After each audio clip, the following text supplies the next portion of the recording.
You wanna know the truth? Come and see our fight.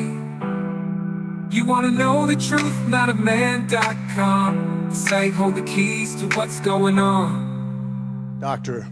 Wenstrup, Chairman. It's been insinuated that politicians, only bloggers, only conspiracy theorists are disagreeing with you. I want to point out that I'm probably the only member of Congress that actually treated patients during the pandemic from the very beginning to the very end of the pandemic, during night shifts in the ER. Thousands of patients during that time. And in 2020, I was censored.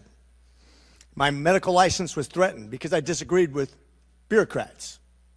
Literally taken off the internet as a person who is treating patients with leading-edge technologies, developing theories, but doing my very best, but being censored by the United States government for the first time, stepping in and taking the place of medical professionals as the experts in healthcare.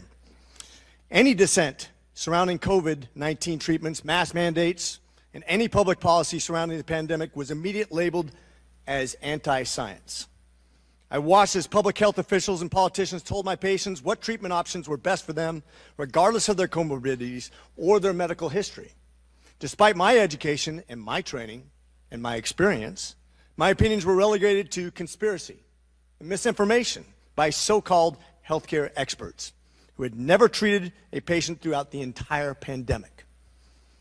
This has been a black eye on the medicine and has highlighted why government should never insert itself in between patients and their healthcare providers.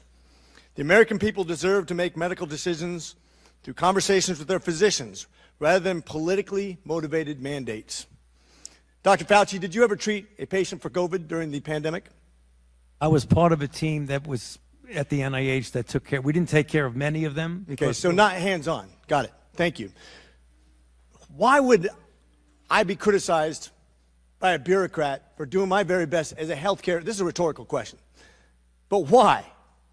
Why would the government, who's never treated a patient for COVID, you can read all the things you want, but you're not there. You're not seeing patients. You're not watching people die, intubating patients right there with that disease in your face, watching it happen, watching the development of this disease and actually learning from it. But I'm being told by bureaucrats what's right and wrong. And what's funny is everything I was censored on, I was proven to be right.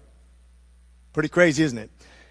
You said in an interview that you gave as part of an audiobook written by Michael Spector that you believed an institutional should make it hard for people to live their lives so they'd feel pressured to get vaccinated. Could we run the audio clip on that, please?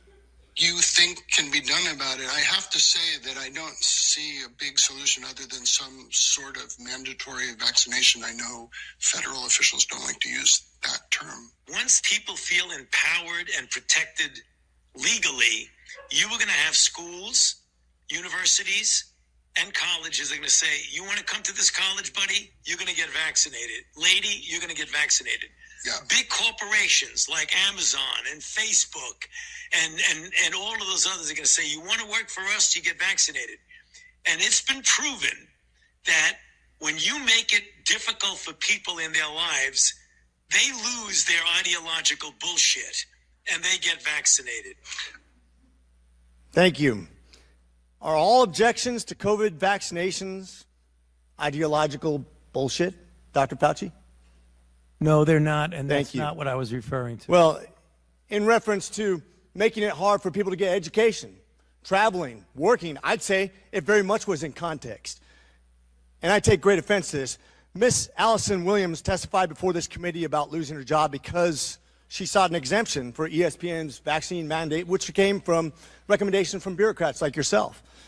She and her husband were actively working with a fertility expert, a physician, on how to get pregnant, and agreed with the premise that she was young, healthy, wanted to get pregnant, and shouldn't get the vaccination for medical purposes. But she was fired because you made it hard, just like you said in your statement, because you didn't want to make sure that the ideological bullshit got in the way of her working, of living her life, of making a medical decision with her healthcare professional. I think America should take great offense to this. That's exactly what you meant when you said making it hard for people to live without getting a vaccination. You affected people's ability to work, travel, be educated, to actually flourish in American society, to self-determine, as we're all given God-given rights. Shame on you. Dr. Fauci, you've become Dr. Fear. Americans do not hate science. I don't hate science. The American people hate having their freedoms taken from them. You inspired and created fear through mass mandates, school closures, vaccine mandates that have destroyed the American people's trust in our public health institutions.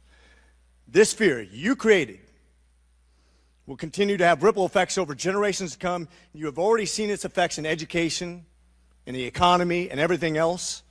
Quite frankly, you said, if you disagree with me, you disagree with science. Dr. Fauci, I disagree with you because I disagree with fear.